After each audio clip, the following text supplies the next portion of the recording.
Hello everybody, my name is Benjamin Bloom. Welcome to tonight's Championship Preview.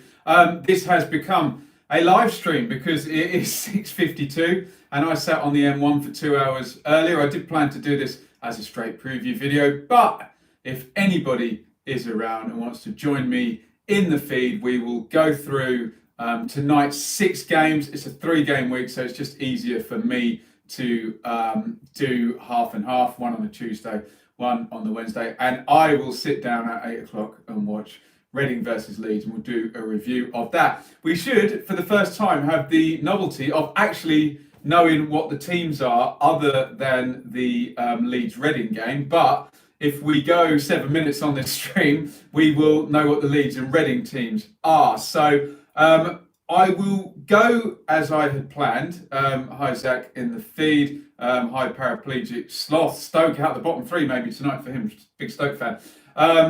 And then as the Leeds news comes through, we will figure it out. Hi, Jordan, in the feed. So carnage as usual, 3-game week. Wigan and Leeds draw the short straw, really, because they've both had 2 away games. Everyone else has kind of gotten away with it tonight.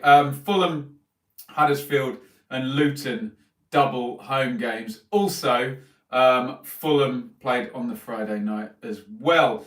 So the highest ranking game tonight is Reading in 18th versus Leeds. As I say, this is the one I'm going to watch, so I will live stream around 5 to 10 o'clock, and we'll do a review of that one. Leeds have the chance to go top of the league down at Reading, and a chance to record a 4th straight victory. Bielsa says Cooper will, quote, probably play, which means he'll play. And Ketty is still not around. Shackleton back in the under-23s. So I don't foresee too many changes, and I can really get live egg on my face here because the teams will be out in 6 minutes. There is Douglas and Alioski who could possibly free up Dallas, who's been playing left back. Dallas can pretty much play right back, left back, and anywhere across midfield. So they could bring in Douglas or Alioski. If it was one of the two, he seems to like Alioski a bit more. He's also got Clark and Costa on the wings, but how many times have we tried to second guess Bielsa and he just plays exactly the same team as he played in the last game? So we'll find out in 5 minutes. I'll keep my powder dry. In my research, I went on the Leeds live website, and Leeds on pace to break Sunderland's goals against record from 98-99. If they carry on at the same rate, it'll only be 28 conceded. So keep an eye on the goals against column. And we have to give props to Kiko Casilla. I know lots of people say he likes to go on safari and do very silly things. And he's very highly paid, top paid guy at Leeds, isn't he? But he and Ben White have pretty much been in there all season, haven't they? Changes at left back, Cooper in and out the other centre back, and Ayling didn't start the season at right back. Shout out Zach. Hi Zach, how you doing? So Reading, first defeat under Mark Bowen at Brentford. No Yidam down the right, and the rumour is it will be Chris Gunter, another one who'll come in from out the cold. Remember, he's already brought back McCleary and Baldock, who Jose Gomez didn't fancy and bombed out. And Baldock's actually been quite good, and McCleary's got certainly got an assist. Has he got a goal as well? He possibly has. I would likely think it would be Maite up front with Puskas, but as this feed kicks on, 4 minutes time we'll find out the teams. So should I give my prediction now or wait for the teams? I always predict that Leeds are going to win, don't I? But look, Reading at home in midweek games. Ian says Leeds win tonight, and he's going to start to believe in this season. They've been there before, though, the Leeds fans, and believed before as well, haven't they? Reading under the lights, it seemed to be a bit of a soft touch as a rule, don't they? You'd think Leeds will win this one, don't you? Create enough possession and enough chances to get through, and that tight defence. But Maite's a bit of a wild card if he comes in. Maite can score against anyone, so quick and powerful, can score out of nothing. So I'll predict a Leeds win with the caveat that we're going to get the teams through in just a second. So as we go on to Fulham versus Derby, I will just tap Fulham into Twitter. And that means we can get the Fulham teams up, although I seem to have got the Derby team up, which is joyous. My apologies, we're doing this as we go. So we're all, interestingly, so Fulham, Rodak, normal back four. Adoy's kept his place at right back. Bobby Reid is playing in central midfield. Arthur has been out for a while, so he would have replaced Harrison Reid. And Abubakar Kamara, who came in for Mitro up top, has been retained, but they've pushed him out to the right-hand side by the look of it over Knockaert. So they've given Knockaert a rest. He is on the bench there. Obviously, Mitro was always going to come back. He's probably the best and certainly most valuable striker in the league and the top scorer as well. So yeah, interesting one. Bit of pace in the Fulham midfield as well with Reid to join in. You would think defensively though, that right-hand side, Adoy, Reid and Kamara can be got at if Fulham are out of possession. So Fulham, as I said, got the plum fixtures, didn't they? They played on Friday night and they have got 2 home games, a little bit of extra time. Not a full day really, is it? But more time than Derby have had. Derby, let's take a look at their team because it's out.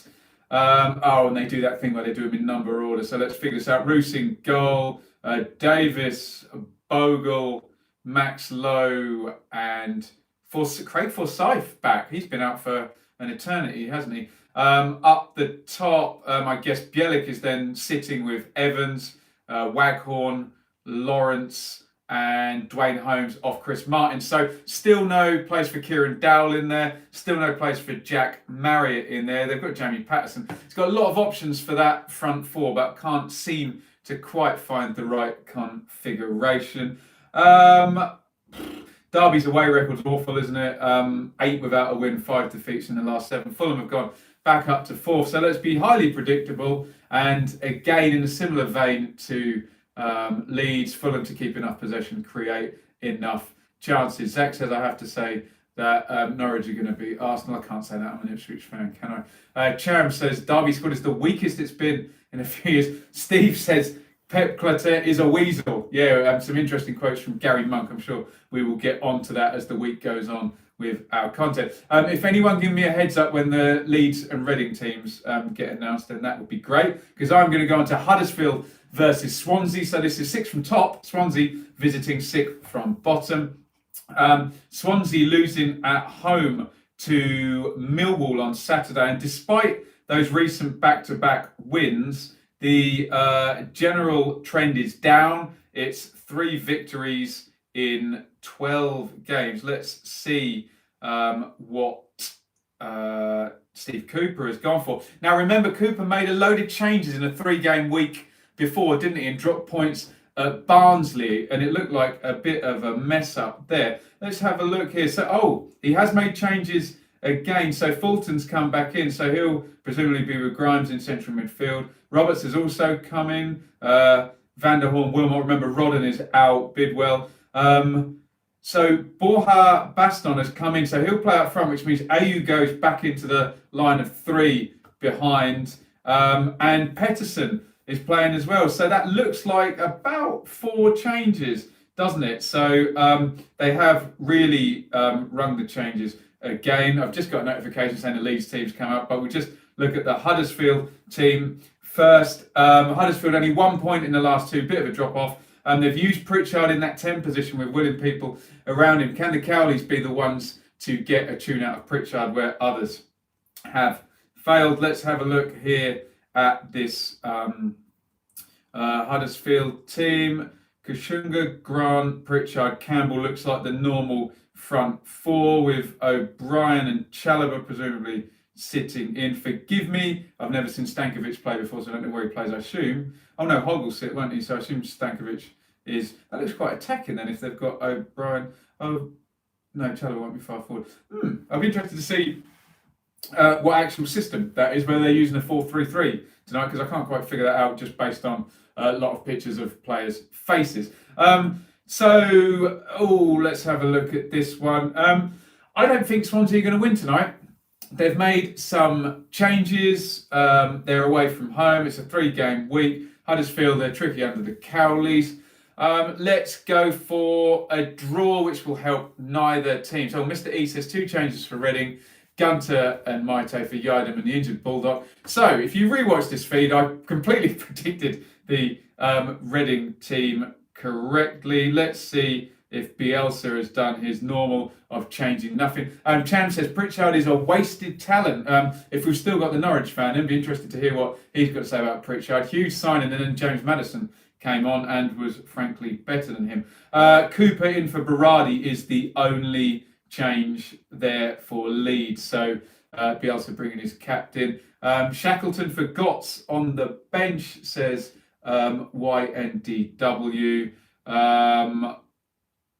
Yeah, looks pretty solid. So yeah, I'm pretty much behind my prediction of a Leeds victory. Then we need to move on. Millwall versus Wigan. Millwall in 10th, Wigan in 20th. Exciting times again at Millwall. Sorry, I'm tapping away trying to find the teams as I go. They've only just been announced. Millwall had a good run in August, didn't they, where they hit a 7.3 game week. Then it all went south for Harris. But exciting times again under Rowett. 3 wins in 4. Great away win on Saturday. And going away to a team that's above you and winning, and then a winnable home game. It's exciting times, especially against a Wigan team with a pretty poor away record. Rowett went with 3 at the back and 3 up front. Let's see what he's doing tonight. Murray Wallace back in. That looks like, is that a back 4? Bradshaw 1 forward. Oh, no, it's not. So Murray Wallace must be playing centre half with Hutchison and Cooper. Romeo will be a wing back on one side. I don't know what he's playing there, guys. Maybe it's not a back 4. I can't figure that out. We'll have to see that. But either way, Bradshaw's come in for Bodvarsson, but he has got Thompson, Mahoney, and Wallace in there. Could even be a 4-2-3-1, couldn't it? With those players, seems to be too many defenders for that. Cooper, Williams, Wallace, Romeo, unless Wallace is playing left back. Who knows what Rowett's up to? But he certainly got his tactics right at Swansea on Saturday, and they can't bump up many places tonight, Millwall, but they can certainly start solidifying themselves in the top half, which seemed a long way away when Harris went. But hey, if they do win, that'll be 4 wins in 5, and that's a heck of a good run of form, isn't it, for them? Was Mollenby back? I didn't notice. No. Oh, yes, he is as well. Really interested to see what formation that will be. What are Wigan doing? Have they brought Kipre back? It does not look like they have. So Wigan probably unchanged, although I'm not aware exactly what team they play. Remember, Wigan in poor form. When that home record dips, they just don't pick up any points, do they? Wigan, 4 defeats in 5, loads of late goals going away against them. It's a big struggle, isn't it? And you get that feeling, they're 5th bottom at the moment, Wigan, that Stoke aren't going to be below them for many more weeks, so that will put them right where they were for a lot of last season, on the edge. Same, you might end up seeing Reading down there again. I wonder whether it will be similar to last season, and Reading and Wigan can just play it out. A lot depends on Middlesbrough, don't they? Will they pick up or not? I think Millwall are going to win, aren't they? They're in good form. Wigan are rubbish away from home, so the most Championship thing would be a 2-0 Wigan win, wouldn't it? But no, I think I'm going to go with Millwall. I think Millwall only lost like 1 in 13 or something crazy at home. Always good side at home, Millwall. So let's go for a Millwall win. Luton versus Charlton, just down the road. I was planning to go to this one, but the M1 has put pay to that, and I'm going to stay home and watch the Leeds Reading game.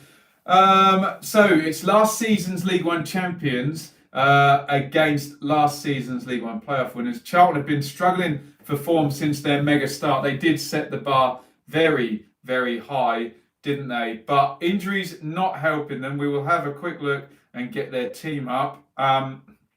Remember, they've already lost Williams and Taylor, who at the start of the season were doing such a good job for them. Pratley is back in, so I'm guessing they're going to go 3 at the back. Perrington, 1 wing back. Solly, I guess, the other. Lockyer, Pearce. They'll miss Cullen in central midfield. Albie Morgan's in for him. Naby Sarr will be the other centre. Yes, it looks like a 3 at the back and tightening that up. So struggling with the injuries. This could be a chance for Luton tonight, and bloody hell do they need a win, don't they? And Cullen has been so vital in that midfield with Gallagher. They will miss him big style. Although Macaulay Bond's done well up front, you'd think if you trade those guys in and you have Williams off Taylor and you have Cullen and Gallagher, Pratley, you're looking a hell of a lot better than where they're at the moment. No offence to the people who are playing, but these are proven championship guys, apart from Taylor, but I guess he scored about 5 goals in his first 5 games, so I don't know if that's proven. Luton in horrible form, aren't they? Down into the bottom 3, open and attacking. Collins scoring goals, Brown getting assists, but that's the issue. They're too open, aren't they? And what they gain at one end, they lose at the other. Let's have a look at this. Tunnicliffe.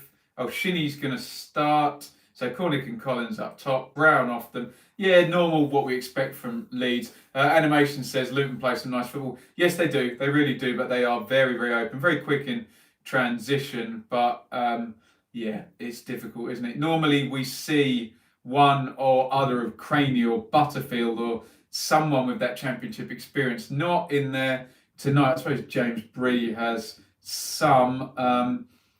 Luton, the team that has the number 3 at right back, which confuses me. Dan Potts, yeah. So I guess will Pelly Ruddock be anchoring that midfield? Who knows?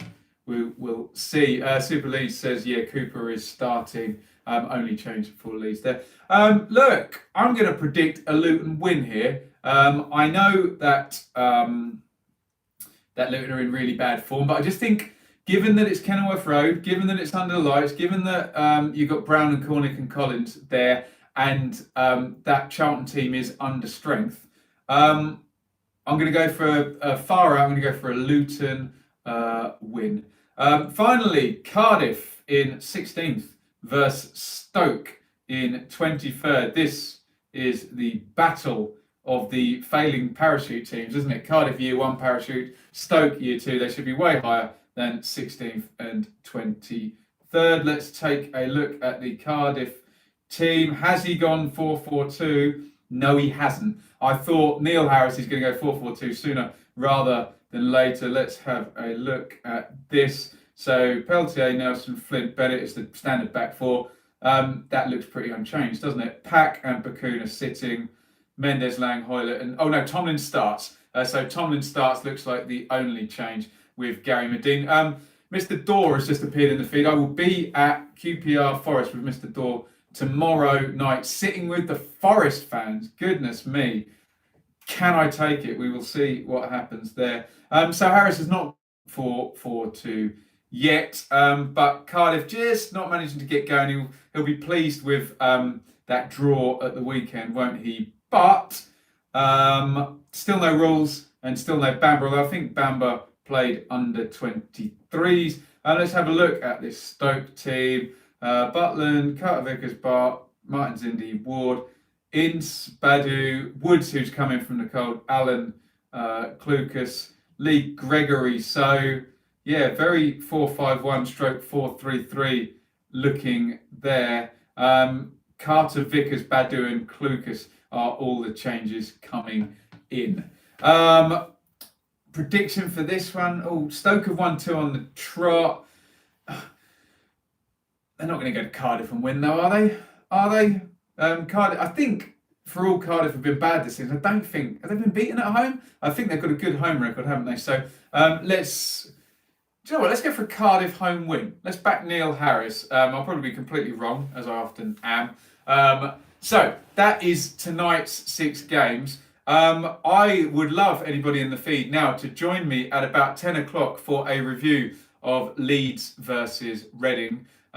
We will do a preview for tomorrow, and I'll be at the QPR game, as Mr. Dorr said. If anyone's got any questions, I will take them in the feed right now. Callum's Corner fan says Monk has lost it. Yeah, he probably went for Clotet. Although, are they playing each other at the weekend? No, it's Rowett that's going back to Birmingham with Millwall, isn't it? So yeah, we'll have a look at that. John says, "Damn, I missed it. Did I speak about the Monk Presser?" No, not yet. I will. I'll have a watch of that. If John, if you can link me up on Twitter, if it's anywhere online, That would be great. Right, enjoy your Championship football tonight. Come back and join me at about 10. Oh, it's tomorrow night. Okay.